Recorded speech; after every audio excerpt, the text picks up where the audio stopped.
Toss Records. Oh na na na na na na na. Yorùbá dìde, ẹ fọwọ́ sí. Yorùbá dá dúró, gbogbo tẹ́ wá lọ́rùn, ẹ fọwọ́ sí. Odùduwà dá dúró, ká lè dòmìnira, ẹ fọwọ́ sí. Yé ìgbà yẹ wá, kára tù wá lára, ẹ fọwọ́ sí. Àkókò tó lè kókó kó lè dẹ̀rọ̀, ẹ fọwọ́ sí. Oya àkókò lọ bá gbẹ́dúgbẹ́dú, àwa la lọ́rọ̀, àwa la lówó. Ọmọ Odùduwà ẹ jẹ́ ká dìde fúnlẹ̀ wa o, ká dìde fọ́jọ́ làwọn ọmọ wa. Ọmọ ẹlẹ́ran tó ń di gungun, ọmọ aláṣọ tí wọ́n wà kíkà. Yé ọmọ Yorùbá ẹ dìde o, kájà fúnlẹ̀ wa, kẹrù dòmìnira, ẹ fọwọ́ sí. Kí Yorùbá dá dúró, kóńkó tẹ́ wá lọ́rùn, ẹ fọwọ́ sí.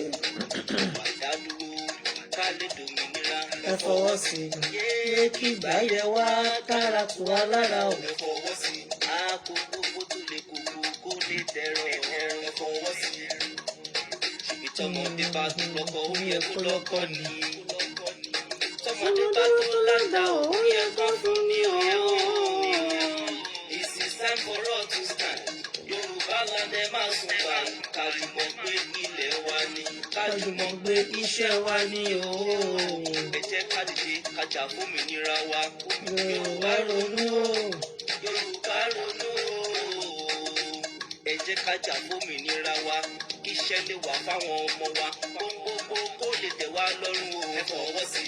Kí Yorùbá dá dúró. Gbogbo kó tẹ́ wá lọ́rùn. Welcome on board, welcome on board. Yorùbá dá dúró. Ká lè gbòmìnira, ẹ fọwọ́ sí. Ìgbà yẹ wá, kára tù wá lára o, ẹ fọwọ́ sí. Gbogbo tó lè kókó kó lè dẹ̀rọ̀, ẹ fọwọ́ sí. Yé mo pe ẹ̀yin òòṣà ẹ̀ǹdẹ́.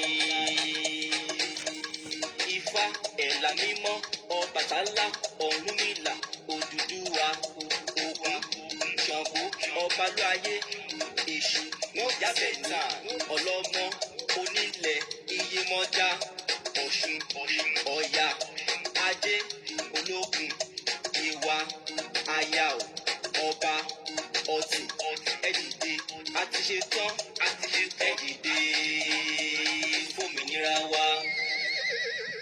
Ẹ dìde fómìnira, ẹ kúrọ̀lẹ́, ẹ káàsán, ẹ kú báwo lẹ máa sọ afẹ́fẹ́ rẹ̀ yìí á bá wa lára mu, á dẹ̀ kú ọ̀gìlìntì náà torí òjò ń rọ̀ láwọn ibì kan náà, láṣẹ Èdùmàrè á bá wa lára mu. Ká tó wọnú agbami ètò lọ, ẹ jẹ́ ká júbà f'Elédùmarè. Elédùmarè ìbà rẹ̀, akọ́dáyé ìbà, aṣẹ̀dá ọ̀run ìbà, ìbà bàbá ìbà yèyé, ìbà abiyamọ ayé, ìbà abiyamọ ọ̀run. Gbogbo nǹkan tọ́lọ́run dá tó ń mí ìbà. Ìbà obìnrin tọ́lọ́run kọ́kọ́ dá, ìbà ọkùnrin tọ́lọ́run kọ́kọ́ dá. Ajúbà lónìí kíbà wá ṣẹ.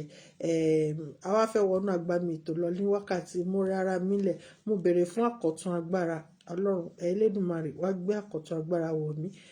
Gbogbo àwọn ọmọ Yorùbá, gbogbo àwọn ọmọ káàárọ̀ oòjíire, gbogbo àwọn ọmọ Odùduwà jákèjádò gbogbo àgbáláyé, Ọlọ́run Elédùmarè ẹ wá tú wa sílẹ̀. Gbogbo ẹ̀yin gbarúmọlẹ̀ tẹ ilẹ̀ káàárọ̀ oòjíire dó, ẹ dìde nínú ìbínú yín, ẹ wá dojú ìjà kọ gbogbo àwọn ajogunlẹ̀ Yorùbá, gbogbo ajogunlẹ̀ káàárọ̀ oòjíire, ẹ bá wa dojú ìjà kọ wọn, ẹ wá ṣe aládé ààbò lórí gbogbo ọmọ káàárọ̀ oòjíire ní gbogbo ibi tá léwédé tata gbòǹgbòdé, ẹ wá dáàbò yín bò wá. Adúpẹ́pẹ́ ti gbọ́, ògo ni f'Elédùmarè lókè ọ̀run. Ẹ kúrọ̀lẹ́, ẹ káàbọ̀, ẹ kú bójú ọjọ́ ṣe rí. Mo kí gbogbo yín lọ́kùnrin lóbìnrin, ẹ káàbọ̀ sórí ètò. Ọ̀tò tí mo gbé wá nírọ̀lẹ́ yìí, òun ni lies and deceit.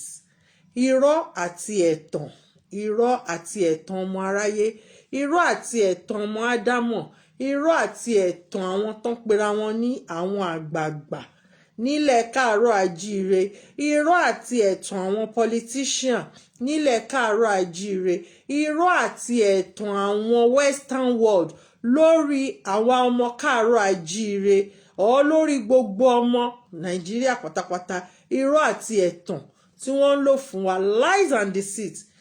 We've been living on lies and deceit. irọ́ àti ẹ̀tàn lórí ẹ̀sìn tí wọ́n gbé wá fún wa, irọ́ àti ẹ̀tàn lórí ètò ìṣàkóso ìjọba tí wọ́n gbé wá fún wa, irọ́ àti ẹ̀tàn lórí gbogbo ọ̀nà tí wọ́n ń gbà tí wọ́n fi ń ṣèjọba, irọ́ àti ẹ̀tàn ìjọba darandaran, ìjọba mùjẹ̀mùjẹ̀, ìjọba Fúlàní, ìjọba Buhari, gbogbo irọ́ àti ẹ̀tàn tí wọ́n ń lò. Kí là ń pè ní lies, kí là ń pè ní irọ́, ọ̀nà wo la fẹ́ gbà? Irọ́ jẹ́ statement with intent to deceive and make it lies, to create false and misleading information or statement. Àwọn ọ̀rọ̀ tí kò jẹ́ òtítọ́ tá máa ń fẹ́ kó dàbí òtítọ́ ní ojú ọmọ aráyé. Ẹ má bínú, mo wò fitifiti mi rí glasses mi. Òun ni à ń pè ní irọ́. Irọ́ jẹ́ àwọn nǹkan tí ò jẹ́ òtítọ́ tí ọmọ aráyé fẹ́ mú gẹ́gẹ́ bí òtítọ́. An example of irọ́ tó jìnnà sóòótọ́ pátápátá ni pé kán sọ pé àwọn kan ló ń sponsor Sunday Igboho, àbí Sunday Igboho ó ní affiliation pẹ̀lú àwọn bandits. Níbo náà ti ń pín ìtàn ẹja tó ti ń kan lè mọ́mù. Deceit is an action of deceiving someone. Ká máa tàn èèyàn jẹ, òun ni ẹ̀tàn. Mo ní lórí irọ́ la gbé wá lẹ́yìn. Ẹ dìbò fún swag tó bá di 2023 gbogbo nǹkan máa lójútùú. Lórí irọ́ ni. Wọ́n ti ṣe 2-time governor, wọ́n ti ṣe senator. Bẹ́ẹ̀ ni wọ́n ti ṣe senator, wọ́n ti ṣe governor. Wọ́n rí gbogbo nǹkan tó ń ṣẹlẹ̀ sọmọ káàárọ̀ òjíire, báwọn Fúlàní ṣe ń wọnú ilé tó ń pa àwọn èèyàn. Ìgbésẹ̀ wo rán rí gbé sí? Gbogbo àwọn politicians yìí, àwọn ló yẹ kán dìde. Ṣé báwọn àwọn aráàlú ló fi wọ́n síbẹ̀, náà dìbò yàn wọ́n síbẹ̀, bọ̀ tara wọn ni wọ́n ń jà fún, wọn ò jà fáwọn aráàlú yẹn. Lórí irọ́ ni. Ẹ dìbò fún lágbájá, wọ́n máa ṣe dáadáa. Lórí irọ́ ni gbogbo ẹ̀ bá dé. Ẹ gba ráìsì Kóńgò kan bọ́n ṣe ń pín, wọ́n tún ti ń pín kẹ́kẹ́ fi 2000 lé. Lórí irọ́ ni. Ẹ jọ̀ọ́ ẹ bá wa sọ fún ìjọba mùjẹ̀mùjẹ̀, ẹ bá wa sọ fún ìjọba Buhari, ìjọba kidnapper, ìjọba bandit, ìjọba terrorist, kí wọ́n bá wa cancel constitution tó gbé dání. Torí lórí irọ́ ni gbogbo ẹ̀. Constitution Nàìjíríà lórí irọ́ ni. Amalgamation lórí irọ́, gbogbo ẹ̀ lórí irọ́ ni. Ìdí nìyẹn tá ṣe wá sọ̀rọ̀ nípa ẹ̀ nírọ̀lẹ́ wípé enough is enough. Enough is enough. Ẹ wo ní ìgbà kan kò sí nǹkan tó ń jẹ́ lé jóná, kò sí nǹkan tó ń jẹ́ lé wó. Nísìn gbogbo ẹ̀ lórí irọ́ ni. Texture material tó fi kọ́lé fake ni gbogbo ẹ̀. They are living on deceit, lies. Òun ni wọ́n live on. Everything irọ́ ni gbogbo ẹ̀, irọ́ ló bá dé. Ẹnìkan sẹ́ndì fọ́tò engineer kan ni. Bàbá mi engineer, ẹ má bínú pé mo máa sọ̀rọ̀ yìí. Wọ́n sẹ́ndì picture lé yẹn sí mi lánàá pé kí n wo building yẹn, kí n wo òkè ẹ̀, decking yẹn dàbí bread. Mo ń wò, mo ní ṣé decking lélẹ́yìí? Ìgbà tó yẹ pé Nàìjíríà kò ní structure. Ìdí nìyẹn tá ṣe sọ pé à ń lọ. Tá bá ní gbogbo lórí irọ́, wọ́n ti mislead àwọn èèyàn jìnnà, wọ́n ti fẹ̀sìn mislead wa, wọ́n ti fi politics mislead wa. Kò sí nǹkan tí wọ́n fi mislead wa pẹ̀lú deceit ni, lies and deceit. Òun ni gbogbo nǹkan tí wọ́n ń lò tó fi ń bá wa ṣẹ̀tàn. Nàìjíríà ò ní, France ò ní epo, but gbogbo ọmọ tó bá ń lọ sí school tó ti kúrò ní secondary school, wọ́n máa ń pè ní lycée college, náà máa bẹ̀rẹ̀ sí ní sanwó fún láti lycée wọn títí tó máa fi jáde university wọn. Ìlú yìí ò lépo, France ò lépo náà. Kò dẹ̀ sí báwọn ọmọ yẹn ṣe pọ̀ tó. Ó jẹ́ àjòjì tó wá o, ó jẹ́ ọmọ onílùú o, the same benefit náà fún wọn. Wọ́n fún wọn ní benefit wọn. So tá bá kúrò nínú Nàìjíríà, nítorí pé Nigeria is full of lies and deceit. Tá gba Yorùbá nation wa, a má lè bá ara wa sọ̀rọ̀, a lè fi ẹ̀rọnú wa hàn, a sọ nǹkan tá fẹ́. Tẹ́ bá jáde nísìn, ẹ fẹ́ ṣe rally, wọ́n kó sójà síta, wọ́n á ní kó máa yìnbọn pààyàn. Tẹ́ bá lọ bá governor náà wọn mọ nǹkan kan pẹ́ o, federal náà ti wá. But tí a bá jí àwa ara wa, èdè kan, àṣà kan àti culture kan náà kò ní sí pé òkè ni order ti wá mọ́ benefit yẹn ó pọ̀ rẹpẹtẹ máa sọ nínú àwọn benefit yẹn but mo kọ́kọ́ fẹ́ sọ gbogbo irọ́. Nigerian politicians are living a life of lies and deceit. Wọ́n dẹ̀ ń wu ìwà irọ́ àti deceit fún wa. Ṣebí senator kan, a lying senator, tó sọ fún wa wípé Buhari government has done well. Kìnìkan, àwọn èèyàn ń bífù government Buhari ni. He was adopted. Ẹjọ́ ẹni kó bọ́ síta kó wá rí sọ ọ̀rọ̀ tó sọ yẹn. He should repeat that statement that Buhari government is a good government. Lẹ́yìn tó lò 54 days lọ́dọ̀ àwọn terrorists yo, wọ́n kidnap ẹ̀ for 54 days. I expected him to come out today láti wá sọ pé Buhari government is the best government. He was a senator. Wọ́n dẹ̀ kidnap ẹ̀ nínú ìlú. In as much as ṣe ti rí life of lies and deceit tí wọ́n ń gbé, ṣe ti rí àwọn ẹ̀tàn tí wọ́n fi ń bá àwọn ènìyàn lò. Ẹjọ́ kó bọ́ síta kó wá sọ bó ṣe fílẹ̀ lọ́fẹ̀ẹ́ lófò bóyá kò san ransom. Láyà Muhammed, Mr. Láyà Muhammed, ó sọ wípé àwọn bandits wọn kì í ṣe terrorist lórí irọ́ náà ni. Ara ẹ̀tàn tí wọ́n ń tan àwọn ènìyàn wa jẹ nìyẹn. Ara ẹ̀tàn tó ń tan àwọn èèyàn wa jẹ. Wọ́n ń tan àwọn èèyàn wa, wọ́n ń fojoojúmọ́ parọ́ fún wa. Wọ́n á rí funfun báyìí, wọ́n ń pe funfun fún wa ní dúdú every day. Ìdí nìyẹn tá ṣe gbọ́dọ̀ kúrò ní Nàìjíríà ká bọ́ sí ilẹ̀ wa káàárọ̀ ojíire, Yorùbá nation, Oòduà republic, ká máa ṣe nǹkan títí wa, ká máa ṣe aṣọ wa, kó jẹ́ gbogbo nǹkan tiwantiwa. Tiwantiwa òun ló dájú. Benefit tó wà nù pé ká gba Oòduà nation wa òun ni wípé lálàkọ́kọ́ àwọn ọmọ wa wọ́n máa ní iṣẹ́, a máa create job creation. Àwọn náà máa wà nínú sójà, àwọn náà máa wà nínú custom, àwọn náà máa wà nínú police. Kò ní sí pé irọ́ tí àwọn politician wa nílẹ̀ káàárọ̀ oòjíire tí wọ́n ń pa àti ẹ̀tàn tí wọ́n ń tàn àwọn èèyàn jẹ pé presidency ni gbogbo ẹni presidency àwọn ò lẹ́nu ọ̀rọ̀ wọ́n kàn jókòó síbẹ̀ bí figurehead. Ẹ̀jẹ̀ mi á náà wọn girlfriend àwọn Fúlàní, wọ́n sọra wọn di girlfriend Fúlàní, wọ́n romance wọn lórí irọ́ yìí náà ni. Wọ́n lè sọ òótọ́ ọ̀rọ̀ pé people are being killed daily, explosion everywhere. Ṣé láyé àtijọ́ ṣé à ń gbọ́ explosion ni? Ara ni àwọn ènìyàn. Ọ̀nà wo ni àwọn èèyàn lè fi ní ìtura ta ibì kan ṣó láti lè ní ìtura, ibì kan ṣó láti lè ní ìdáǹdè, ibì kan ṣó láti lè ní ìfọkànbalẹ̀. Ilẹ̀ títí wa káàárọ̀ àjíire ká má dàpọ̀ mọ́ àwọn kidnapper, àwọn bandits, àwọn darandaran, àwọn darandaran. Ṣé tipátipá ni pé ká jẹ ẹran ni? Àǹfààní wo gan lẹran ń ṣe? Àwa gangan fúnra wa a lè máa rí àẹran, àwọn ọmọ wa wọ́n lè máa rí àẹran. Láyé àtijọ́ ṣe báwọn Ìbàdàn náà máa ń tẹran, àwọn Ìbàdàn náà ń rí àẹran, kò kí ń ṣe Fúlàní ló ń kẹran wá fún wọn. Wọ́n ń gba gbogbo iṣẹ́ lọ́wọ́ àwọn èèyàn wa. Ẹ wò ó nísìnyí ojúkorojú, ara irọ́, ara part of lies and deceit tí wọ́n fún àwọn èèyàn òun ni pé wọ́n tún mú a bandit, well-known bandit, wọ́n tún wọ́n fi jẹ́ assistant controller general custom. Ara irọ́ tí wọ́n tán pa fún àwọn èèyàn nìyẹn. Ara deceit tí wọ́n tán fi ń deceive àwọn èèyàn nìyẹn. They are deceiving people every day. So àwọn benefits tó wà nínú ká gba ilẹ̀ káàárọ̀ àjíire òun ní pé gbogbo àwọn youth wa tí wọ́n lọ sí school tí wọ́n ò ríṣẹ́, àwọn èèyàn máa ní wọ́n ṣe yahoo plus. Àìríṣẹ́ ló fà á. Tí a bá wà ní orílẹ̀-èdè káàárọ̀ àjíire wa tá a maintain gbogbo properties and àwọn aráàlú wa fúnrara wa, tó bá tiẹ̀ máa tí yahoo bá máa wà kó lè pọ̀, a máa lè kọ́ọ̀bù wọn. Ẹ máa rí pé ọmọ kékeré nísìn ọmọ 4-5 years tẹ́ bá bí pé kí ló fẹ́ ṣe, a lóun fẹ́ ṣe yahoo plus. Kò ní sí gbogbo nǹkan yẹn mọ́, a máa change orientation wọn.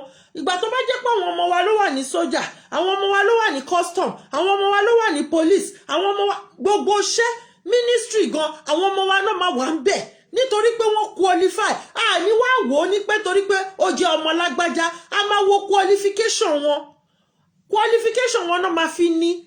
àwọn ọmọ wa náà máa wà ní immigration, a máa ní immigration system títí wa, a máa ní naval system títí wa, gbogbo nǹkan wa jẹ́ tiwantiwa kò ní jẹ́ kí lorúkọ ẹ̀ mọ́, even gan judiciary system tiwa ló máa jẹ́, kò ní sí pé aláìṣẹ̀ ó máa wà lẹ́wọ̀n, bandits a máa rìn kiri pẹ̀lú ìbọn AK-47 láti máa pààyàn. Ara lies and deceit tí wọ́n ń lò fún wa ni. The difference between lies and deceit òun ni pé ẹ̀tàn, ìyàtọ̀ wo ló wà nínú ẹ̀tàn àti irọ́? Wọ́n pọnra wọn sẹ́yìn ní ọmọ ìyá ni wọ́n. Ẹ̀tàn ni wípé kán gbé nǹkan lẹ̀ báyìí kí gbogbo ayé rí pé funfun ni, kí wọ́n dẹ̀ sọ di dúdú lójú wa báyìí. Kò ṣe pé wọ́n yí padà bí wọ́n lo májíkì o, wọ́n máa tẹnumọ́ pé àní dúdú ni sẹ́, àní dúdú ni, dúdú ló máa padà fún wa, dúdú ló yẹ kó jẹ́, dúdú ló máa jẹ́. Ara ẹ̀tàn tí wọ́n ń lò nìyẹn. Irọ́ ni wípé ká nǹkan tí ò jẹ́ bẹ́ẹ̀ kó wá máa sọ pé bẹ́ẹ̀ ló ṣe rí. Ẹlòmíì à ń bẹ lọ́run ni, a máa ṣe báyìí mọ́ tó tán ni. Irọ́ ni o, à ń bẹ lọ́run ni. But nítorí pé they are living a life of lies. Another one ni pé ká máa give information tí ó genuine, non-genuine information. Ká máa mislead àwọn èèyàn wa by causing someone to say wrong impression about others. Ká máa parọ́ mọ́ àwọn èèyàn. Òun nìyẹn nísìn. Oríṣiríṣi nǹkan ló ń ṣẹlẹ̀. Oríṣiríṣi àṣírí ló ń tú nítorí pé Ọlọ́run fẹ́ràn àwọn ọmọ káàárọ̀ oòjíire tó bẹ́ẹ̀ gẹ́. Ó ní ìfẹ́ wa gidigidi gan ni. Àṣírí wọn ò bò, àṣírí wọn ń tú. Ìdí nìyẹn tá ṣe gbọ́dọ̀ support Yorùbá nation. Káwa fúnra wa ká decide láti kúrò nínú ayé irọ́, ayé tó kún fún irọ́ àti ẹ̀tàn. Because ilé ayé tí àwọn ènìyàn wa ń gbé, ilé ayé táwọn èèyàn wa ń gbé, ayé irọ́ àti ẹ̀tàn ni. Ó ti wá sọ lè pèèyàn kan ní Nàìjíríà sí kẹ́ ní pé kó lọ bèrè pé ló náà ta bag of rice á fi ti ẹ̀kún nítorí pé kí ni àìríjẹ àìrímu ìlú yẹn ti pọ̀ jù. But tá bá jáde wọ́rọ́wọ́ kú òun ẹ̀ tá gba orílẹ̀-èdè títí wa bí Sanwó-Olú ṣe ń ṣe yàmàyàmà tó yìí, ṣáwọn èèyàn ò lọ lé wọn, wọ́n lọ family house wọn lọ pariwo ń bẹ ẹ wo ìgbà palliative, ṣé wọn ò lọ ká ọba mọ́ toró jáwọ́ ara wa ni. But tó bá ti di pé àtàṣẹ lókè ti wá, ara irọ́ àti deceit tí wọ́n tún fi àwọn èèyàn wa sí òun ni pé wọ́n kó àwọn bandits, wọ́n kó uniform sí wọn lọ́rùn, wọ́n kó wọn lọ sí ilẹ̀ Ìgbò nítorí election, wọ́n dẹ̀ bẹ̀rẹ̀ sí ní yìnbọn sára ilé.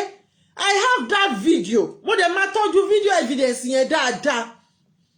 Ó wà lórí Facebook káàkiri, àwọn èèyàn á ti rí dáadáa. Wọ́n dẹ̀ yìnbọn báyìí sí ara ilé. Ẹjọ́ àwọn IPOB member tọ́nà wọ́n wá, ṣé wọ́n yìnbọn fún yàn, ṣé wọ́n pààyàn? Èèyàn mélòó ni wọ́n ti, because dóò tí wọ́n kọ́ ni mo bá wálé ní, but ẹ mọ̀ wípé tó bá ṣe tó nǹkan tó ṣẹlẹ̀ ní pé wọ́n ti ní plan pé wọ́n ti rí wípé àwọn pípù yìí àtàwọn ọmọ káàárọ̀ àjíire wọ́n fẹ́ sọwọ́ pọ̀, àwọn òde lè kọjú sáwọn méjèèjì lẹ́ẹ̀kan náà. Wọ́n wò pé ẹ jẹ́ ká lọ finish wọn lọ́hùn. Wọ́n yá rí pé àwọn ọmọ káàárọ̀ àjíire ò dá sáwọn, tó bá ti wá bounce sórí ọmọ káàárọ̀ àjíire, wọ́n wá ní àwọn náà dá sí wa, náà ní dá sí wọn. So another divide and conquer tí wọ́n fẹ́ lò òun ni nǹkan tí wọ́n ṣe lọ́wọ́lọ́wọ́ yìí. So mo fẹ́ kí gbogbo wa ká wake up from our slumber. Wọ́n fẹ́ fi create big enmity láàrin àwọn ọmọ káàárọ̀ àjíire àti àwọn ọmọ Ìgbò ni. Ẹ jẹ́ ká wake up, ẹ jẹ́ ká jí, ẹ wo gbogbo nǹkan tó ń ṣẹlẹ̀ lọ́tùn wa lósì wa. Ìgbésẹ̀ ti yá o nítorí pé wọ́n ti ń kó àwọn sójà wá sílẹ̀ Yorùbá díẹ̀díẹ̀. Ẹ jẹ́ ká múra o, àsìkò ti tó ká padà sẹ́ńkùlé, àsìkò ti tó fún wa ká bẹ̀rẹ̀ sí ní ro ilẹ̀, àsìkò ti tó fún wa ká bẹ̀rẹ̀ sí ní gbé ọrọ̀ jáde, àsìkò ti tó fún wa láti dáàbò bo àwọn èèyàn wa torí pé kí ni wọ́n ń parọ́ fún yín. Election 2023 swag ni. Ẹ jọ̀ọ́ tó bá jẹ́ pé election bọ̀, kí ló dé tó ń kó sójà káàkiri, kí ló dé tí wọ́n ń ra èròjà ogun ara àwọn irọ́ tí wọ́n pa fún yín nìyẹn pé kẹ́ fọkàn balẹ̀ ẹ lọ choose ẹnìkan lọ́dọ̀ yín tó máa jẹ pírẹsidẹ́ǹtì káwọn yíbò náà lọ choose ẹnìkan lọ́dọ̀ wọn tó máa jẹ pírẹsidẹ́ǹtì kẹ́ lè kọjú ìjà síra yín. Lies and deceit.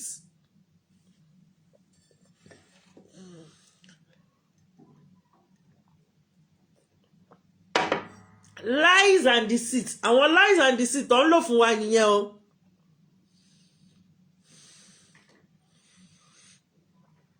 Nísìn Kenya confirm pé wọ́n arrest Nnamdi Kanu illegally. Ṣé rí pé from beginning they were lying, they were deceiving people. But irọ́ yẹn sìn òótọ́ tí ń jáde ń bẹ̀. Wọ́n lọ attack Sunday Igboho. For what reason? Sunday Igboho kò pa anybody. He is doing his rally, doing nǹkan tó believe pé ó lè save àwọn èèyàn òun. And wọ́n rí pé àwọn ènìyàn turn up because of their own selfish ambition. Wọ́n sọ di wọ́n nẹ̀mẹ̀ lórúkọ tí ó jẹ́. Ó ní affiliation pẹ̀lú àwọn terrorists. Ó ṣe kìnìkan. Why keeping an innocent man? Why keeping somebody that is fighting for his freedom? Under the United Nations law, any right for self-determination. We are self-determination people.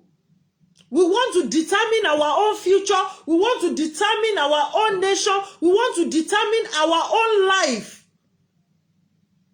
Àwọn èèyàn wọ́n jẹ́ kí àwọn èèyàn kan ní ayé mọ́. Tábà gba Yorùbá nation lẹ́ni benefit máa pọ̀ lóríṣiríṣi. Gbogbo ilẹ̀ káàárọ̀ òjìrè tí wọ́n ti bàjẹ́ wọ́n bẹ̀rẹ̀ sí ní tún gbogbo ẹ̀ ṣe. Àkọ́kọ́ nìyẹn ṣe rí àwọn èèyàn wá believe pé ẹnu Yorùbá òkò Yorùbá ló burú jù Yorùbá ṣe kinní kan. Àwọn ọ̀tá ni wọ́n fi divide and conquer irọ́ àti ẹ̀tàn dá àárín wa rú. Wọ́n fi owó àti ọ̀rọ̀ àhesọ wọ́n fi ń dá àárín àwọn ọmọ káàárọ̀ òjìrè rú.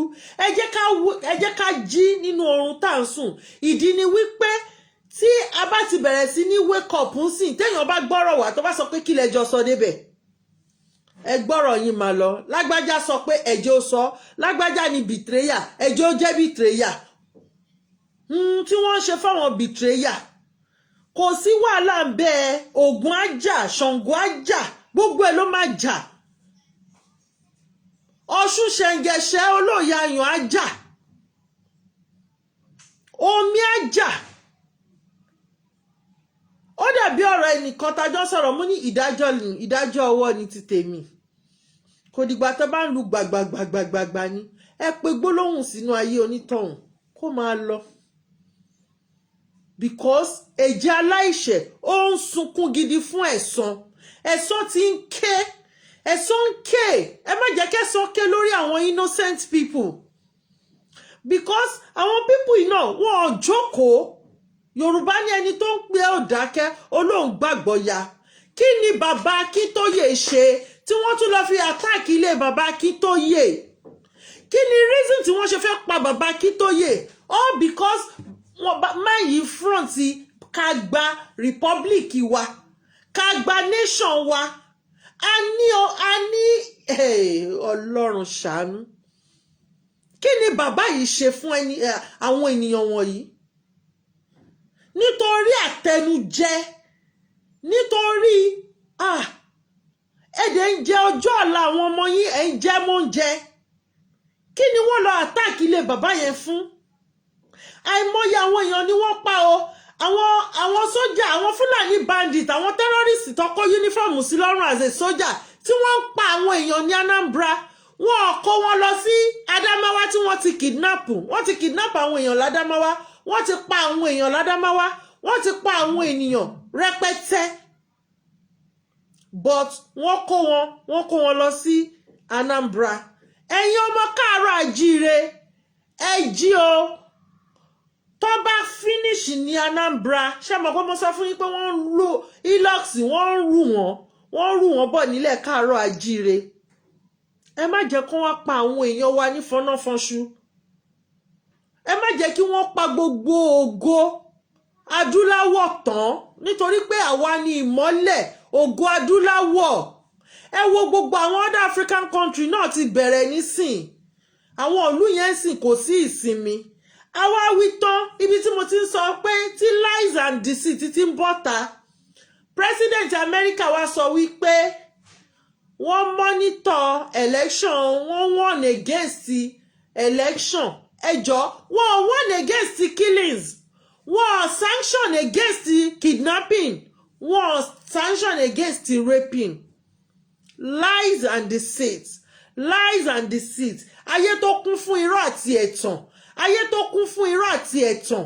Àwọn ènìyàn tó wà nínú ayé wọ́n fẹ́ràn ẹ̀tàn.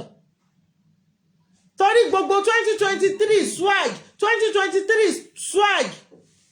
Mo bèrè ni.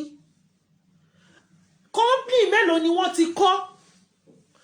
Ilé iṣẹ́ mélòó ni wọ́n ti kọ́ fún àwọn ènìyàn?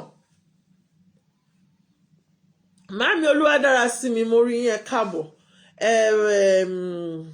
Màámi Alákẹ́ Àdè ẹ káàbọ̀ sórí ètò ẹ má bínú jàre. Mọ́mí Queen ẹ káàbọ̀ sórí ètò mo rí yín ẹ káàbọ̀. Aláàjì mo kí yín o ẹ káàbọ̀ sórí ètò. So lies and deceit ó ti pọ̀ jù. Ẹ wá wo gbogbo nǹkan gbogbo irọ́ tí wọ́n ti ń pa fún wa àṣírí ń tú báyìí. Nǹkan tó yẹ kó ṣe mú wa lára nìyẹn pé ẹ jẹ́ ká dìde fún ọ̀rọ̀ Yorùbá nation wa yìí. Ṣé rí àwa kọ́ la fẹ́ gbà Ọlọ́run Elédùmarè ló máa gbà fún wa. Àwọn alálẹ̀ ilẹ̀ káàárọ̀ àjíire àwọn náà máa gbà fún wa nítorí pé kí ni àwọn aláìṣẹ̀ wọ́n ń kú àwọn aláìṣẹ̀ wọ́n fi ẹ̀mí wọn ṣòfò dànù àwọn aláìṣẹ̀ innocent people wọ́n fi in fact ikú oró ni wọ́n fi ń pa wọ́n.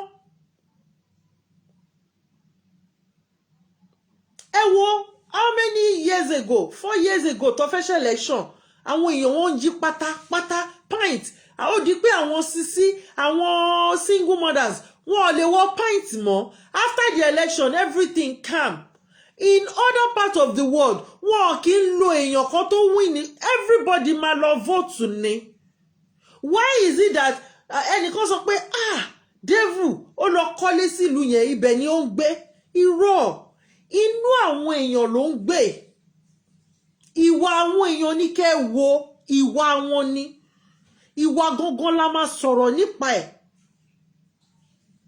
kí ni ìwà ẹ sí ẹnìkejì ẹ ẹlòmíì ẹ ríra rí ẹ mọ́ra rí ẹ dẹ̀ ń lékún síra yín pé sẹ́ẹ̀ ẹ dẹ̀ fi ọdún mélòó márùn-ún mẹ́fà ẹ fi ń lékún séèyàn nítorí pé kí ni torí pé Ọlọ́run gbéyàn kan gájẹ́ nìkan gá lọ ìjọ wo la fẹ́ fi à ń dojú kọra wa sílẹ̀ ká bẹ̀rẹ̀ sí ní dojú kọ ọ̀tá nítorí pé wọ́n ti fi sí wa ní ọpọlọ wípé èèyàn kan ń ṣe wá kò sẹ́ni tó ń ṣe wá tá bá ti ní lọ́kàn pé ẹnì kankan ò ṣe mí wọn ò ní ṣe yín ẹ jẹ́ ká bẹ̀rẹ̀ sí ní lọ́kàn pé ogun tó ń jà wá òun ni ogun àwọn politician ogun economy ló ń jà wá kò sí ogun kankan bó ti ń wọ̀n kéré mọ́ ogun ìdílé kankan ṣé ogun ìdílé kankan ò já ẹnì kankan mọ́ ẹ jọ̀ọ́ àwọn tí wọ́n fẹ́ gbógun tì yín tí wọ́n bá rí jẹ tí wọ́n rí mu kí ẹlòmíì ò níṣẹ́ lọ́wọ́ tó ń gbowó oṣù lọ́wọ́ ìjọba pé máa mánéjì ẹ̀ máa fi jẹun ṣó máa gbógun tì wá ní uncle Samko sọ́sẹ̀sẹ̀ kúrọ̀lẹ́ sà mo rí yẹn káàbọ̀ so kí ni nǹkan tí ó wá ń gbógun ti àwọn ènìyàn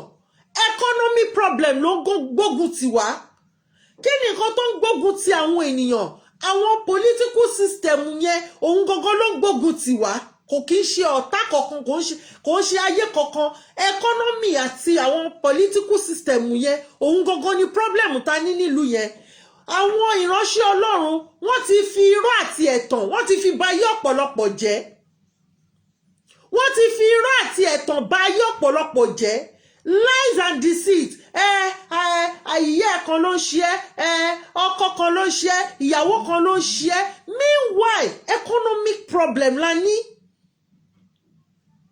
tí ní France nsìn for example tó bá níṣẹ́ lọ́wọ́ wàá lọ sọ́dọ̀ ìjọba mi ò níṣẹ́ o wọ́n máa fún ẹ lówó oúnjẹ wọ́n á tún fún ẹ níwèé pé lọ máa gbóúnjẹ ń bì kan o kó lè wà òkè jọ̀ọ́ mo ló ti fẹ́ ráyè gbógun ti àwọn tó ti ní àwọn tó níṣẹ́ lọ́wọ́ ò lè rojú ráyè gbógun ti wọn because owó tó máa fún ẹ àtàwọn tó ń ṣiṣẹ́ gan almost 70% àbí 60% owó àwọn òṣìṣẹ́ ló ń gbà nínú 100% wọn so kí ló fẹ́ gbógun ti wọn fún kí ló fẹ́ jealous wọn fún but lies and deceit from all these religious leaders ọ̀tá tó bá ń ṣe àwọn gógó lọ̀tá tó ń ṣe wà nítorí pé wọn ò follow Bible principle irọ́ tí wọ́n ń pa fún wa nìyẹn Bible ní after every 3 years bring all the tithe together tó fìdí àwọn ènìyàn àwọn ọmọdé àwọn opó arúgbó àti àwọn tó yẹ pé wọ́n ṣiṣẹ́ ní nínú vineyard ẹjọ́ chọ́ọ̀chì mélòó ló ti ṣerú ẹ̀ àwọn religious leader àti àwọn political leaders àwọn ológun tó ń jà gbogbo wa àwọn ní ogun tó ń jà wá o kò kí ń ṣe ọ̀tá kọ̀ọ̀kan àwọn gangan ní ọ̀tá ará ìlú mo ní ẹ lọ wo political system Nàìjíríà ó dúró lójú kan ni bọ́ọ̀lù ẹ̀ ò gbá lọ sọ́tún kò gbá lọ sósì àárín báyìí ló wà ó wá ń yí láàrin báyìí ó ń yí láàrin báyìí ó ń yí láàrin báyìí ó sọ̀rọ̀ ẹ̀dágo tó ń lọ round the clock the same set of people ni láti 1960s the same group of people Obasanjo was a president when he was a uniform man head of state àbí kí náà ń pè ó tún jẹ́ civilian president Muhammadu Buhari the same thing ẹ lọ YBB ẹ lọ wo gbogbo wọn they are the same group of people kákọ́sì ni gbogbo wọn àwọn kákọ́sì yẹn gangan irọ́ gbogbo irọ́ tí wọ́n fi jà wá àti ẹ̀tàn tí wọ́n fi tàn wá jẹ ẹ jẹ́ ká tètè máa ṣe kí ni ká máa lára wa lọ́yẹ̀ nínú ẹ̀ ọ̀nà owó kí ni ọ̀nà àbáyọ torí àwọn èèyàn máa ń béèrè káàkiri pé kí lọ́nà àbáyọ ẹ ṣé mo dúpẹ́ ọ̀nà àbáyọ ni wípé ká jáde kúrò nínú location 419 ká dá dúró gẹ́gẹ́ bí orílẹ̀-èdè because a ti pọ̀ tó láti dúró gẹ́gẹ́ bí orílẹ̀-èdè ọ̀nà owó la máa fi dúró a lè dúró through referendum a lè dúró through other means tá bá wá dá dúró kí ni àwọn nǹkan tá máa ṣe àwọn ọmọ mi wá kan sọ pé ẹ lówó ẹ ní kankan tá bá dá dúró lẹ́yìn ẹ máa rí wípé gbogbo nǹkan tá máa ná ó wà nílẹ̀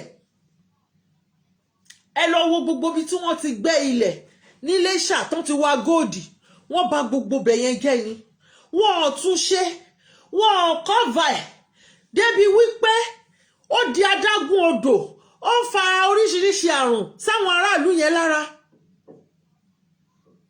so gbogbo àwọn irọ́ àtẹ̀tànjẹ tó ń fún wa nìyẹn tí a bá ti bẹ̀rẹ̀ sí tá bá ti dá dúró wa nísìn bí mo ṣe sọ lẹ́ẹ̀kan tá bá wà ọ̀nà wa ọ̀hún tá dá dúró gbogbo nǹkan wa we will have our own different system tó máa ní iná 24 hours system tó máa ní omi 24 hours ṣe rí èèyàn kan ṣo nílẹ̀ Yorùbá lára àwọn politician yẹn wọ́n lè ṣe iná tí gbogbo ilẹ̀ káàárọ̀ àjíire máa lò fún 10 years tí wọn ò ní mọ̀ lára báyìí tára ò ní fi wọ́n ènìyàn kan ṣo nílẹ̀ káàárọ̀ àjíire ó lè ṣe omi tá máa lò fún 100 years tí ò ní mọ̀ lára tí ò ní mì wọ́n lára èyí tí wọ́n fi ń pín báàgì ráìsì 5 kilo fún yàbí 1 kilo ní kóńgò ráìsì kan ike ọ̀dà ráìsì kan tó ń pín fún yín nìsín pẹ̀lú 2,000 pé kẹ́ lọ dìbò tẹ́ bá délẹ̀ káàárọ̀ òjíire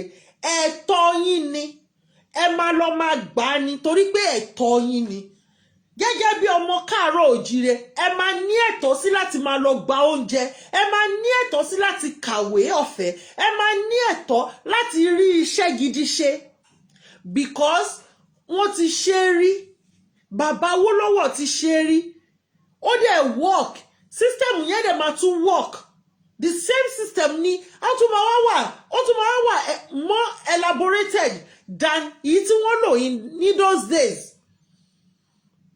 Number 1 benefit ni pé healthcare system òun ni number 1 tó máa kọ́kọ́ máa ṣiṣẹ́ àwọn ènìyàn máa ní opportunity sí healthcare system gbogbo àwọn arúgbó wa tí wọ́n sọ di àjẹ́ lẹ́yìn tí wọ́n ti ní dementia tó ti wà diluted tí wọn ọ̀rẹ́ ní tọ́jú wọn tó ń san kọ́tọ̀kọ́tọ̀ táwọn èèyàn ní àjẹ́ ni wọ́n ẹ̀sán wọn ló kò pa o wọ́n máa fún wọn wọ́n máa kọ́ ilé fún wọn wọ́n máa fi wọ́n sí ibì kan tá a bá gba ilẹ̀ káàárọ̀ àjíire when we become a nation wọ́n máa ní permanent hospital tó bá ní bóyá any sickness or the other tó máa tọ́jú wọn because even gan nínú bíbélì tí gbogbo wa ń gbé dání káàkiri wọ́n sọ síbẹ̀ pé ìlú tó bá ń tọ́jú arúgbó tó ń tọ́jú opó àti àwọn ọmọ ìlú yẹn máa nọ́lá ni ìlú yẹn dẹ̀ máa rí ṣe ni ẹ máa wọ́ndà pé báwo làwọn diaspora ṣe ń ṣe torí pé system wọn wọ́ọ̀kì ni wọ́n ní system tó dání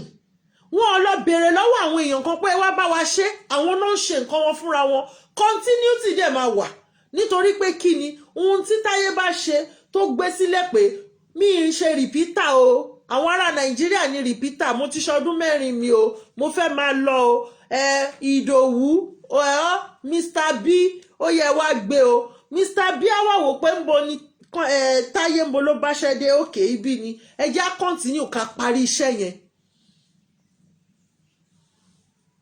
Èyí táwọn èèyàn wá wọ́wọ́ òjijì nísìn tí wọ́n wá fi ẹ̀bí èèyàn ṣọ òfò wọn ò ní wá owó òjijì nítorí wọ́n ti mọ̀ pé owó máa wọlé lóṣooṣù ni wọ́n máa fáwọn lówó àwọn lóṣooṣù ni tíṣà ń gbowó oṣù ẹ̀ láì ní ìpalára lóṣooṣù àwọn òṣìṣẹ́ council wọ́n ń gba sálárì wọn láì nípalára kò sí pé politician kan ti gbé owó wọn ó lọ tọ́jú ẹ̀ sí fixed deposit tó fẹ́ gba interest oṣù 8 oṣù 10 so that òun á kó interest sápò kò ní sí yẹn ń bẹ̀. Meanwhile ìjọba káàárọ̀ ojíire ó máa ní àǹfààní láti máa fún àwọn ènìyàn ní ilé because wọ́n máa ní ilé council fún àwọn ènìyàn gbogbo nǹkan yìí la lè ṣe gbogbo nǹkan yìí la we are capable and we can do it. The only thing ta need ni ìfọwọ́sowọ́pọ̀ àti ìfẹ́. Ìfọwọ́sowọ́pọ̀ àti ìfẹ́. Ta bá dẹ̀ ti rí pé ọ̀dàlẹ̀ ni ẹ mú ẹ̀yẹn ẹ tí jìnà ẹ ṣáà fi ẹ̀ sí títí ẹ̀ ẹ ṣáà tí dànù ẹ má jẹ́ kó fi títí ẹ̀ kó bá wa nítorí pé ó ti gba ègún ayérayé sórí. Another benefit ni pé a máa ní immigration system tiwa a máa ní custom system tiwa naval system lórí program mi mo kí gbogbo ẹ̀yin olólùfẹ́ mi mo kí gbogbo ẹ̀yin ènìyàn tó fẹ́ràn òtítọ́ a ti sọ̀rọ̀ nípa omi mo ti sọ̀rọ̀ nípa omi pé omi Èkó lásán ó lè bọ́ gbogbo Africa fún 10 years láì ní ara báyìí reason ni pé tó bá tọ̀ bó ṣe yẹ kán tọ̀ tó bá gbà bó ṣe yẹ kán gbà iṣẹ́ tó máa ṣe wà àwọn tó máa ṣiṣẹ́ lórí ẹ̀ mo list ẹ̀ nígbà náà lọ́hùn pé 7 set of people 7 group of people ló máa ṣiṣẹ́ tẹ́ bá wá multiply 7 yẹn bóyá by 50-50 ọ̀pọ̀ wa ní ó kéré ju àríró ẹ̀ ní 2020 times 7 mo yà àwọn youth tó ti ríṣẹ́ nìyẹn ojú títì wa tí wọn tà tí ó rí tí gbogbo ẹ̀rí gbágungbágun everything will be a ní capacity láti ṣe but nítorí pé àwọn ọ̀jẹ̀lú onímọ̀tara ẹni nìkan ọ̀dájú ìkà àwọn ni wọ́n ń ṣe kíní lé wa lórí then constitution tó gbé dání kò ní kó favour aráàlú kò favour aráàlú ń bẹ̀ ẹ máa wo ìgbà tó ń pín revenue allocation tó ń allocate fún ara wọn ó pọ̀ ju èyí tó allocate fún health èyí tó allocate fún education àti tó allocate fún security and electricity lọ but tá bá wà nílẹ̀ káàárọ̀ òjìrè á dáko ọkàn wa balẹ̀ á ṣe oríṣiríṣi ọkàn wa máa balẹ̀ kò ní sí irọ́ mọ́ ìdí nìyẹn táwọn èèyàn fi ń propagate tí wọ́n fi ń sọ fún wa wípé ká padà lọ sílé ọmọ tí wọ́n bá fún ní ipò kánsẹ́lọ̀ tó wá gbé ògùn lẹ́pẹ́ fògùn búra tó bá jalè tógùn pa ẹ́ ṣé ọmọ kóun ló pa rẹ̀ òun fúnra rẹ̀ ló pa rẹ̀ nítorí pé o ti búra pé o ò ní já wá lólè ẹni tí wọ́n bá fi jẹ mínísítà tó wá gbé Ṣàngó lẹ́pẹ́ fi Ṣàngó ìbúra o tó ní òun ò ní já wa lólè o òun ò ní dalẹ̀ o kó tẹ̀ má jalè kó ní mí ní dalẹ̀ káàárọ̀ òjìrè o tó bá wá dalẹ̀ tó Ṣàngó bá pa Ṣàngó ló pa ni òun ló para ẹ̀ ni òun ló para ẹ̀ òun ló fọwọ́ ara ẹ̀ para ẹ̀. So ìdí nìyẹn tá ṣe gbọ́dọ̀ kúrò nínú life of lies and deceit irọ́ àti ẹ̀tàn ká bọ́ sí orílẹ̀-èdè tuntun orílẹ̀-èdè òótọ́ orílẹ̀-èdè ìmọ́lẹ̀ orílẹ̀-èdè ògo ńlá tó ní ògo nínú ògo adúláwọ̀ gbọ́wọ́ yẹn sọ àwa ní ìmọ́lẹ̀ ká kúrò nínú òkùnkùn ká bọ́ sínú ìmọ́lẹ̀ yẹn tá jẹ́ kí ìmọ́lẹ̀ wa kó wá tọ̀ fún gbogbo aráyé rí. Ẹ wo ọmọ ọlọ́mọ jẹ́jẹ́jẹ́jẹ́ live video wọ́n lọ ṣe rálì lẹ́kọ̀ọ́ ẹ yìnbọn fún ọmọ ọlọ́mọ láìṣẹ̀ láìrò ọmọ tó wà nínú ṣọ́ọ̀bù tó bóyá ń tajà ní ọmọ kékeré kò ní sí yẹn nítorí pé wọ́n á máa gba àṣẹ kò ní sí pé Àbújá làṣẹ ti wá àwọn ará òkè ọya àwọn náà ń pàṣẹ kò ní sí yẹn bẹ́ẹ̀ mọ́ kò ní sí irọ́ wípé òun kọ́ lòun ní kọ́ lọ yìnbọn o òkè ọya nìbọn ti wá o kò ní sí gbogbo yẹn mọ́. Òkè ọya náà fún wa lówó tó yẹ kó tó wà àwa la lówó wa à ń ná owó wa síbi tó tó àti ibi tó yẹ gbogbo nǹkan tá à ń ṣe ní mẹ̀lọmẹ̀lọ. Ìdí nìyẹn tí mo ṣe sọ wípé àwọn religious leader gangan lógun ayé wa. Nígbà tí Pastor Kúmúyì sọ pé ká má rúdù sí àwọn àgbàlagbà tí wọ́n fail nínú duty wọn but Pastor Kúmúyì ò rí nǹkan sọ sí bó ṣe ń kidnap àwọn èèyàn kò rí nǹkan sọ sí bó ṣe ń pa àwọn ènìyàn kò rí nǹkan kan sọ sí bí àwọn èèyàn ṣe róúnjẹ jẹ but nǹkan tó rí sọ ni pé kó má rúdù sí àwọn àgbàlagbà tí wọ́n bá fail nínú duty wọn. That is to say we must not complain we must not say anything.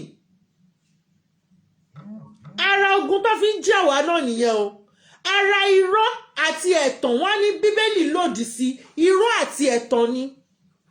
Tá bá ní ká follow bí Bible tó ń gbé dání yẹn Bible wọn tó ń gbé dání yẹn náà ni mo máa fi tako Pastor Kúmúyì when àwọn kinní tí wọ́n ń tà tí wọ́n ń rà nínú kí lorúkọ ẹ̀ synagogue ọmọ ọdún mélòó ni Jesus Christ ṣé kò lé wọn kò yọgi tì wọ́n nígbà tí ìyá Jésù pè Jésù kí ni Jésù sọ ó ní woman why are you looking for me? That statement was not rude but àwọn ọmọ káàárọ̀ àjíire ní ká wà lábẹ́ ẹrú ká máa ṣẹrú kán bá ti sọ fún wa pé mèèyàn mẹ́wàá náà fẹ́ pa kán pa wọ́n ká má rọ̀rọ̀ sọ ká má rí jàjà ká má rí bínúbínú.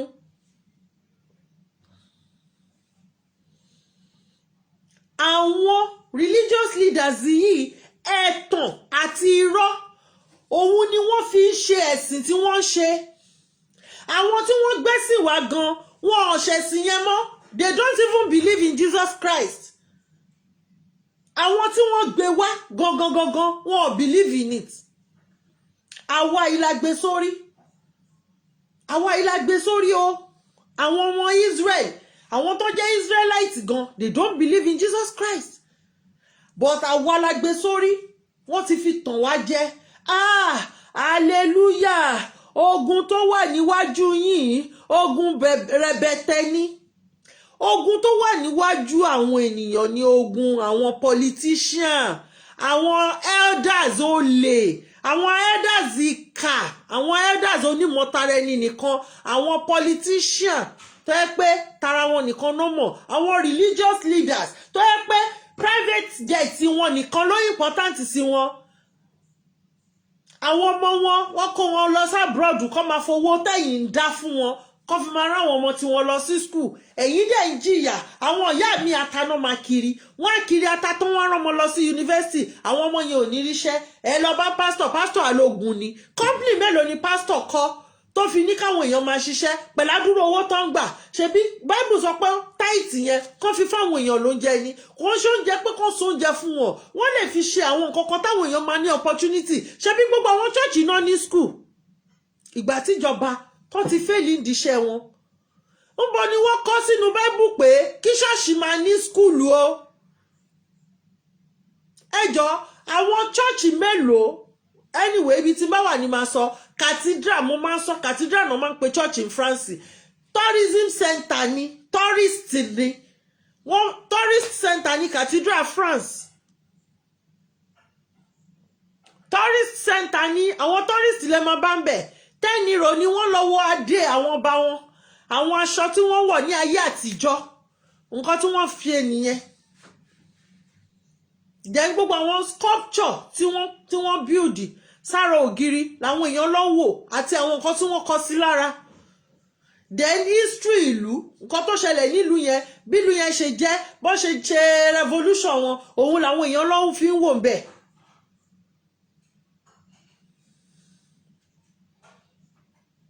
nígbà tí ẹnìkan bá mi sọ̀rọ̀ tó sọ pé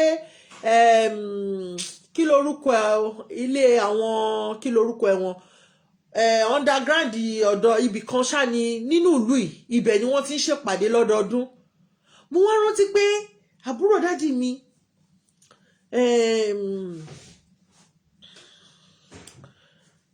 kábíyèsí wọ́n máa ní àwọn lọ Germany àwọn ní meeting àwọn lọ sí France àwọn ní meeting àwọn ní ilédi 15 ló wà ní Germany ilédi 13 gbà yẹn náà máa ń san gbà yẹn ní France ìgbà yẹn dẹ̀rẹ́ àṣìkéré díẹ̀ máa wò pé ilédi ní France ìgbà tí mo wá dàgbà ìgbà tí màá yẹn wá ṣàlàyé fún mi wá rántí pé kábíyèsí máa ń sọ lóòótọ́ ń gbà yẹn tí kábíyèsí bá ní àwọn ní meeting ní France àwọn lọ France àwọn ní meeting ìpàdé àwọn mo ti gbàgbé àwọn awo yẹn àwọn aláwo yẹn wọ́n ráwọn nípàdé ní France àwa wá ń tanra wa jẹ nǹkan tí ò dá ní o irọ́ ní o àbàṣà ní o ìdọ̀tí ní o òun náà fi kó wa lẹ́rú lẹ́nu gbogbo oògùn tí wọ́n ń kó wá fún wa tó ní side effect nígbà tá à ń lo títí wa ṣó ní side effect fún wa mo ní tí a bá gbọ́ benefit tó wà nù ká gba ilẹ̀ káàárọ̀ òjìrè ni pé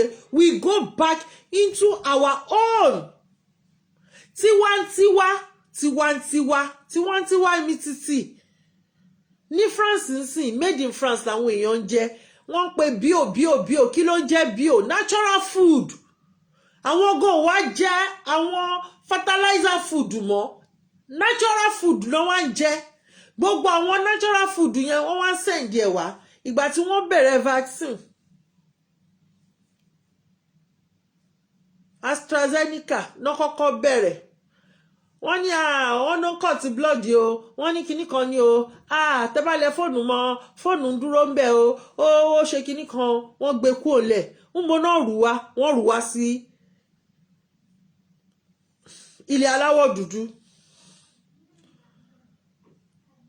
wọ́n ṣe èyí tó dáa wọ́n fáwọn èèyàn bíbá ní èyí tó dáa kí ló dé tí àwa meanwhile ibi làwọn èèyàn ti ń kú jù kí ló dé tí àwa ọmọ káàárọ̀ òjìrè táwa ṣe research tiwa mo ní àwọn benefit tó wà nù ká gba Yorùbá nation ni pé tí a bá fi lè gbà lé ní báyìí àwọn ọmọ wa tó máa jẹ́ researcher they will go into researching ṣe rí gbogbo àwọn ọmọ tó ń pè ní yahoo ni wọ́n yahoo kìíní kan ni wọ́n gbogbo àwọn ọmọ yẹn náà máa wúlò fún orílẹ̀-èdè káàárọ̀ àjíire that's their brain tó fi ń ṣe kọ̀ǹpútà tó fi ń ṣe gbogbo ẹ̀ lórí kọ̀ǹpútà yẹn àwa advise wọn orientate wọn pé a ní ẹ má fi jalè àwọn ọ̀nà tẹ́lẹ̀ gbà rèé bá ṣe máa lò fórílẹ̀-èdè rèé tá a máa fi build orílẹ̀-èdè wa kò di dandan kó fi jalè kò dìgbà tó bá fi jalè kò ṣe kí ni kò dìgbà tó bá fi jalè so ẹyẹ tàn wọ́n jẹ wípé the only thing tó lè ṣe lórí ẹ̀ òun ni kán jalè kán ṣe yahoo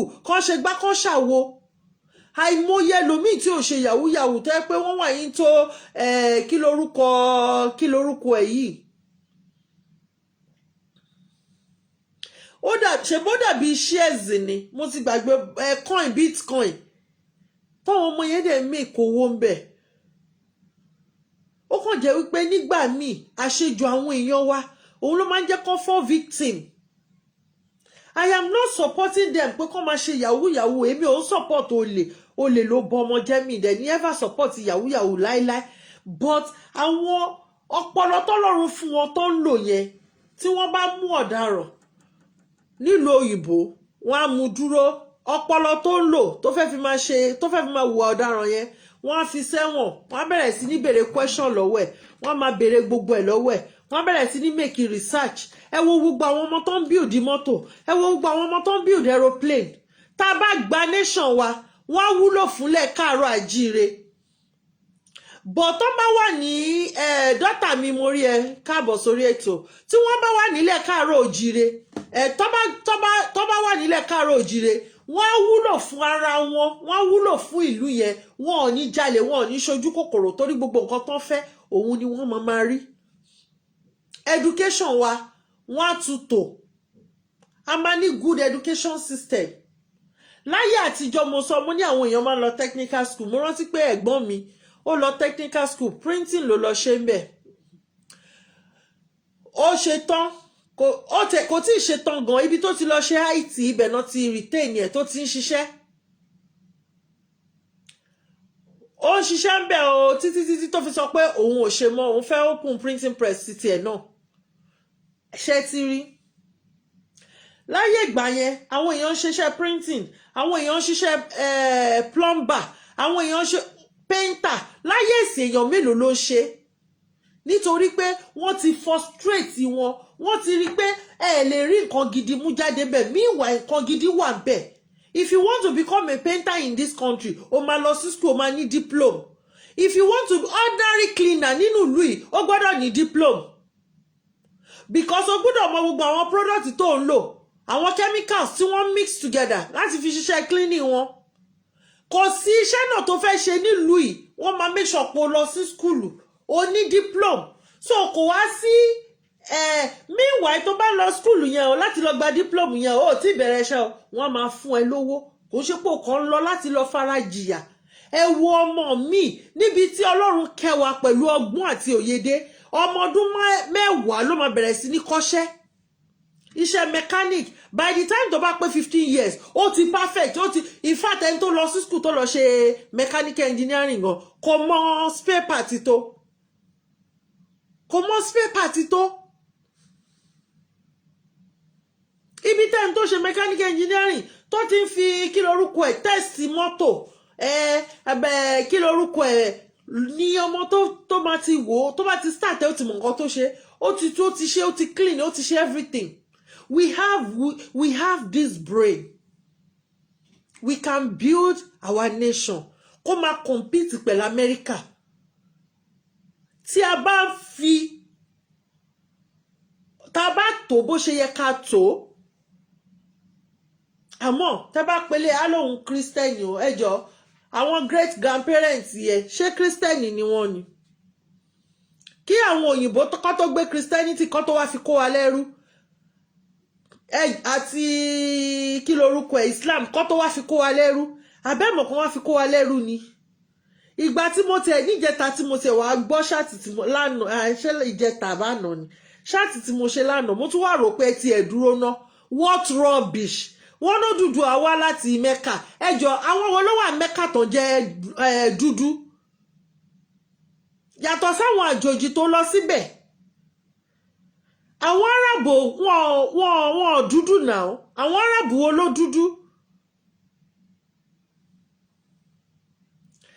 ẹ̀tàn jẹ́ àti irọ́ ti pọ̀ jù àwọn òyìnbó iná àwọn náà wá kọ ìtàn àgbélẹ̀rọ fún wa nísìnyí anybody tó bá fẹ́ sọ ìtàn Yorùbá fún yín ẹ máa béèrè lọ́wọ́ pé Odùfáwo ló sọ láti inú Ifá láti lè mọ original ìtàn Káàárọ̀ Àjíire bẹ́ẹ̀ ni Odùfáwo ló sọ ìtàn tó ṣẹlẹ̀ nígbà yẹn Ifá ti sọ pé aṣọ aláṣọ ló máa wù wọ́n wọ̀ ìwà oníwà ló máa wù wọ́n tó bá tó sáà kan gbogbo nǹkan tó ń ṣẹlẹ̀ lọ́wọ́lọ́wọ́ yìí nífá ti sọ ó wà nínú àwọn Odùfá but Ifá yẹn làwa rí gẹ́gẹ́ bí idol but àwọn nǹkan tá à ń rí bí idol yẹn làwọn worship museum kìíní bíbá yìí French museum wọ́n ń bọ èṣù ń bẹ̀ èṣù yẹn dẹ̀ ní gbogbo èṣù má ṣe mí èṣù kékeré kan but àwọn worship ẹ̀ nínú museum wọn ẹ̀tàn wọ́n ti tàn wá jẹ́ jìnnàjìnnà irọ́ ni wọ́n pa fún wa. Mo wá fídíò yẹn, mo ti wọnú archive mi mọ̀ bóyá mo dẹ̀ ti ṣe mistake delete ẹ̀, máa bẹ bàbá yẹn kó tún resend ẹ̀ sí mi. Níbi tí ọba Belgium tó ti sọ fún wọn pé ẹ lọ tí wọ́n bá rí wípé kinní wọn yìí kò important sí wọn, ẹ lọ gbà lọ́wọ́ wọn, ẹ gbé ẹ̀sìn lọ fún wọn, ẹ sọ fún wọn wípé kí lorúkọ ẹ̀ ìwé ọwọ́ wọn wọ́n máa kà láàárọ̀ dalẹ́. Àwọn people yìí gbogbo wọn náà ń ṣiṣẹ́, gbogbo wọn náà busy, wọn lọ church, wọn ka Bible. Òyìnbó tó bá ní Bible lé inú show glass ló máa gbé sí, ó ní for having sake ni. But òun là wá ń gbé bí kí lorúkọ ẹ̀ àwọn ọmọ wa gan, àwọn ọmọ ẹlòmíì gan wọn important tó Bible ọwọ́ ẹ̀. A máa pariwo die láti ìgbà tá ti ń pariwo die. How many kí lorúkọ ẹ̀ ló ti die? Ẹjẹ́ ayé tọra wa jẹ. Gbogbo ogun ìdílé ìyá wo láti mo rántí ìgbà tá máa lọ sí èsì yẹn tó máa pariwo lórúkọ Jésù iná sọ̀kalẹ̀. Láti ìgbà tá ti ń pariwo pé kí iná sọ̀kalẹ̀, iná mélòó ló ti sọ̀kalẹ̀? Ẹ wò ẹ̀tàn jẹ àti irọ́ òun ni gbogbo ẹ̀. Ẹ jẹ́ ká wá òtítọ́, ẹ jẹ́ ká kúrò nínú dungeon location 419, ẹ jẹ́ ká kúrò nínú wàhálà dààmú Nàìjíríà, ẹ jẹ́ ká lọ sínú ìmọ́lẹ̀, ẹ jẹ́ ká kí ògo wa kó lè búyọ, ká lè help àwọn other African country láti jẹ́ kí ògo wọn kó búyọ, torí àwa ni ìmọ́lẹ̀ fún wọn. Ní ìgbà tí ìmọ́lẹ̀ fún àwọn ènìyàn tí kò bá tàn, báwo ni àwọn ènìyàn ṣe máa kúrò nínú òkùnkùn? Ìdí nìyẹn tá ṣe gbọ́dọ̀ sọ̀rọ̀ nípa àwọn nǹkan tó ti fi tàn wá jẹ. Wọ́n gbede swag 2023, eléyìí náà 2023, Ọ̀ṣínbàjò 2023, Fáyẹmí 2023. Fáyẹmí was a governor. Kí ni ó ṣe lẹ́kìtì? Báwo ló ṣe máa wà as a governor táwọn kidnapper tó kidnap lójú ẹ̀? Àìmọye àwọn tó kidnap lẹ́kìtì náà. Báwọn bó ṣe ń kidnap náà ṣe ń fẹ́ràn jẹ oko lẹ́kìtì. Ọ̀ṣínbàjò ni vice president. Ṣé kò rí gbogbo nǹkan tó ń ṣẹlẹ̀ ni? Ara irọ́ òun náà ni pé in memory of Aisha husband, ẹ bá wa béèrè lọ́wọ́ Aisha ọkọ ẹ̀dà. Torí tó bá fẹ́ kọ́ school lórúkọ ọkọ ẹ̀, tó fẹ́ fi ṣe in memory of her husband, that means òun náà ló sọ o, ẹnu ara ẹ̀ ló fi sọ. Ara àwọn irọ́ tí wọ́n pa fún wa, ara àwọn ìtànjẹ tó ń tàn wá jẹ nìyẹn. Mo má dánu dúró ń bínú, mo appreciate gbogbo yín lẹ́ẹ̀kan sí pé ẹ ṣé, mo dúpẹ́ fún time tẹ́ fún mi. Ẹ jẹ́ kí a máa polongo, ìpolongo ló dẹ̀ kù ká máa ṣe nísìn. Tá bá ṣe ń ṣe ìpolongo ojúlé sójúlé, ká máa ṣe telephone ìpolongo. Ó dàbí àwọn Jehovah Witness ni mo ti ṣe Jehovah Witness dáadáa nínú ìlú yìí. Tán bá ti rí pé wọn ò lè jáde bí irú nísìn ní Russia, wọn ò gbà káwọn Jehovah Witness máa lọ preach káàkiri. Nísìn orí tẹlifóònù náà ti ń pè. Mo ní kí n pè yín kí n ṣe ìwàásù ọ̀rọ̀ Ọlọ́run fún yín ni. Ẹ jẹ́ káwa náà ká má kí tẹlifóònù wa kó má jẹ́ social media kí lorúkọ ẹnìkan. Ká má fi pè àwọn ènìyàn wa, ká má sọ fún wọn pé àwọn benefit tó wà ní tá bá gba ilẹ̀ Káàárọ̀ Oòjíire. Àwọn èèyàn ń parọ́ pé tẹ́ ẹ bá gbà á, owó wo lẹ fẹ́ ná, kí lẹ fẹ́ ṣe? Àwọn ènìyàn máa dìde. Elédùmarè Ọlọ́run ọba tó dá ayé àtọ̀run á gbé àwọn ènìyàn dìde. Èmi ní ìgbàgbọ́ ni àwọn project tèmi ti rí táwọn èèyàn ti kọ tó ti wà ńlẹ̀. Ṣé bí ọkùnrin Yorùbá ọmọ Káàárọ̀ Oòjíire, òun ló ní fastest train tó fast jù ní Italy, ọmọ Káàárọ̀ Oòjíire ni. Airport London, ọmọ Káàárọ̀ Oòjíire ló ní. Àìmọye ṣàtó tó tóbi jù ní France, palace ni, bọ̀ ṣàtó làwọn máa ń pè. Ṣùgbọ́n ọmọ Káàárọ̀ Oòjíire ló ní. Tá bá wá ní ká build tiwa, wọ́n máa dìde, a dẹ̀ máa rí ṣe. Àwọn ọmọ wa ní access sí school ọ̀fẹ́. Education system wa ó máa work dáadáa. Kò ṣe èyí tí ó yẹ pé everybody ní ó lọ bẹ̀rẹ̀ private school, abẹ́ ilé private school, abẹ́ ilé private. No, kò ní sí yẹn mọ́. Private school máa wà, àwọn genuine private school máa wà. but government school máa function. Ibi tí school ìjọba tó máa function dé, àwọn èèyàn náà máa wò pé ẹ wò ẹ já lọ fọmọ wá sí ilé ìwé ìjọba tó bá yá. Ẹlẹ́ẹ̀kejì òun ní pé gbogbo àwọn arúgbó wa, gbogbo àwọn bàbá wa tó ti rìtáyà, gbogbo àwọn màmá wa tó ti rìtáyà tí wọn ò sanwó rìtáyámẹ́ǹtì fún, wọ́n máa kọ́ ilé ìgbàlódé fún wọn, rẹ́sítọ́ráǹtì tó ti máa jẹun, ìtọ́jú tó péye máa wà fún wọn. Mo máa ń sọ máa ní gbogbo àwọn bàbá tó ti dàgbà yẹn, àwọn ẹ má bu àgbàlagbà ẹ má ṣe kinní kan, àwọn bàbá tó ti over 60 retirement age ló yẹ kó wà, ó yẹ kó lọ jókòó kó wọn máa sinmi ni, àmọ́ ayé ara wọn gan òun wá, ayé wọn òun wá, nítorí pé ní èjì yẹn tó bá ṣì ń struggle pé àwọn fẹ́ lọ jalè ní pọ́ọ̀sì gọ́ọ̀mẹ̀ntì, ayé wọn òun wá. Gbogbo àwọn bàbá yẹn ó yẹ kí wọ́n kó wọn sí home ni.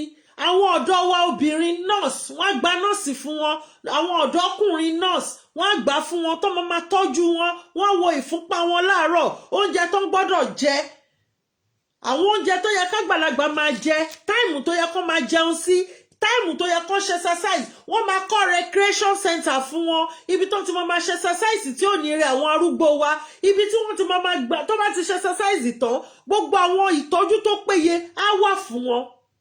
Gbogbo ojú ọ̀nà wa tí ò ṣe é rìn, gbogbo ọ̀nà tó yẹ pé àwọn bandits a máa ní complete security tó máa mójútó. Ìwọ tí ò bá kí ń ṣọmọ káàárọ̀ òjíire tó fẹ́ wá gbé nílẹ̀ káàárọ̀ òjíire, you must abide by the rules and the law, nítorí pé òfin máa wà, òfin tó máa mú ẹlẹ́hàá òun ló máa mú eégún.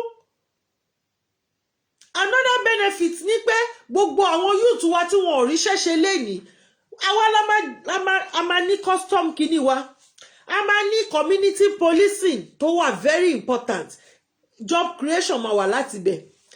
A máa ní àwọn sójà títí wa, job creation máa wà láti bẹ̀. A máa ní immigration officers títí wa tó kàwé tó gboyè, kò níṣẹ́ pé torí pé mo mọ kí lorúkọ ẹ̀ ni mo ṣe wà ń bẹ̀, kò ń ṣe pé torí pé bandits òun ló ṣe jẹ́ assistant controller general, kò ní ṣẹlẹ̀. Wọ́n máa merit ẹ̀ ní àwọn òbí tó yẹ pé apá wọn kún láti sanwó school àwọn ọmọ tó fẹ́ lọ sí school ìjọba máa sanwó fún wọn. Àwọn ọmọ tó fẹ́ kọ́ṣẹ́ under ìjọba náà ti máa kọ́ iṣẹ́ yẹn, wọ́n máa kàwé mọ́, tó máa jẹ́ wípé àwọn ọmọ káàárọ̀ àjíire wọ́n máa lè kọ́, wọ́n máa lè kà, ìwé wọn á dé 16 years old at least, wọ́n á kàwé dé 16 years. Tọ́mọ á ní kò wọ́n àwọn káwọn lọ yunifásitì o, ìjọba wá fi wọ́n sẹ́nu kọ́ṣẹ́, ìjọba ló máa ṣe, tó bá ṣe ń kọ́ṣẹ́ yẹn ìjọba máa sanwó fún wọn. Àwọn benefit tá máa rí nìyẹn tá bá gba ilẹ̀ káàárọ̀ òjíire. Tẹ́ bá gbọ́ ẹnìkan tó wá sọ fún yín pé kò lè ṣeé ṣe, irọ́ ni o, irọ́ àti ẹ̀tàn, torí pé kí ni wọ́n ń jẹ nídìí ìbàjẹ́, wọ́n ń jẹ ní ìdí ìnira àwọn ọmọ káàárọ̀ àjíire ni, wọ́n ń jẹ nídìí ìgbénipa àwọn ọmọ káàárọ̀ àjíire ni. Another benefit tá tún máa rí nínú tá bá gba ilẹ̀ káàárọ̀ àjíire wa, òun ni pé a máa ní department, oríṣiríṣi department ló wà bẹ́ẹ̀. Mo ti sọ lọ́dún tó kọjá, a kọ síta báyìí, a bẹ̀rẹ̀ sí ní ṣàlàyé ẹ̀ lẹ́yọ kọ̀ọ̀kan. Sports department, láti kékeré àwọn ọmọ tó fẹ́ ṣe sport, àwọn ọmọ tó fẹ́ ṣe kí lorúkọ ẹ̀ náà máa ti fi wọ́n sí, wọ́n máa train wọn, àpòjọba ní gbogbo ẹ̀ máa ti máa wá. Gbogbo àwọn obìnrin wa wọn ò ní lọ sí, most especially àwọn youth wa, wọn ò ní lọ Lebanon mọ́, wọn ò ní lọ Dubai lọ ṣọmọdọ̀, wọn ò ní lọ Qatar lọ ṣọmọdọ̀ mọ́, wọn ò ní lọ Egypt kó máa lọ ṣẹrú mọ́. Gbogbo wọn náà máa níṣẹ́, torí báwọn ìlú yẹn ṣe ń ṣe nìyẹn. Ẹ wo Dubai for example, ṣebí aṣálẹ̀ náà sọ di ìlú tí gbogbo ayé wa ń lọ ẹ̀. Àwa náà lè sọ ìlú wa di bẹ́ẹ̀. Kí ni nǹkan tí Dubai ní? Epo nìkan náà ní, epo nìkan náà ní. Ẹ wá wò ó nísìn, ìlú òyìnbó ti rí pé epo iná níṣòro àwọn, wọ́n bẹ̀rẹ̀ sí ní ṣe mọ́tò tó ń lo ná tó ń ṣáàjì mọ́tò ní ìsìn. Tó bá yá epo tí wọ́n gbójúlé tí wọ́n torí ẹ̀ tí wọ́n fi ìyà jẹ àwọn ọmọ káàárọ̀ òjíire kò ní wúlò mọ́. Àmọ́ àwa sì náwọn nǹkan tó máa wúlò. Kódà àwọn àgbẹ̀ wọ́n á máa roko bọ́dún dé. Kò ní sí pé Fúlàní esma o wọ́n fi màálù jókò oko 2 million naira wọ́n dẹ̀ jẹ gbogbo ẹ̀ tán, ráìsì 10 million naira wọ́n jẹ gbogbo ẹ̀ tán.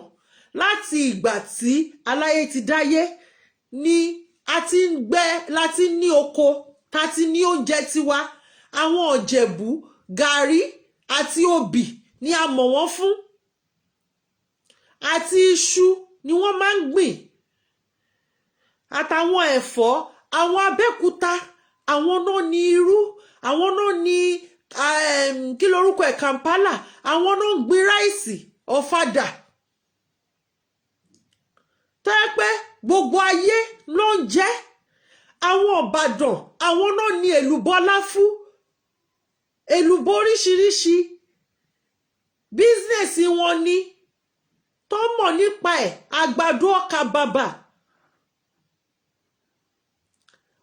Wọn ò jẹ́ káwọn àgbẹ̀ kan lọ sóko mọ́ débi tí gbogbo àwọn kinní yẹn lè máa function. Àwọn Èkìtì àwọn náà ní iṣu, àwọn náà ní iṣu rẹpẹtẹ. Wọ́n bẹ̀rẹ̀ sí ní fẹ́ràn jókó wọn náà, wọ́n wá ń parọ́ fún wa. Àwa wí tó olórí burúkú kan táyé ẹ̀ ti finish tán. Ó ní Nigerian youth are lazy. Àwọn ọmọ káàárọ̀ òjíire ò lazy. Tó bá lazy wọn ò ní máa ṣiṣẹ́ márúwà. Àwọn tẹ́lẹ̀tẹ́lẹ̀ ṣe báwọn educated. Àwọn ni wọ́n ń gun ọ̀kadà. Ṣebí Sanwó-Olú kó wọn kúrò lójú títì fáwọn fámìlì ẹ̀ Fúlàní ni. Kọ́ lè wá gba ojú títì máwọn ọmọ káàárọ̀ òjíire lọ́wọ́ ni. Fídíò yẹn go viral now. Níbi tó ti ń sọ fáwọn ènìyàn pé òun ò fẹ́ rí wọn mọ́ lójú títì. Gbogbo àwọn graduate yẹn àwọn làwọn fi ń bọ́ fámìlì, òun làwọn fi ń ṣe kinní kan. Ó lé wọn dànù tán, ó káwọn Fúlàní fámìlì ẹ̀ wá.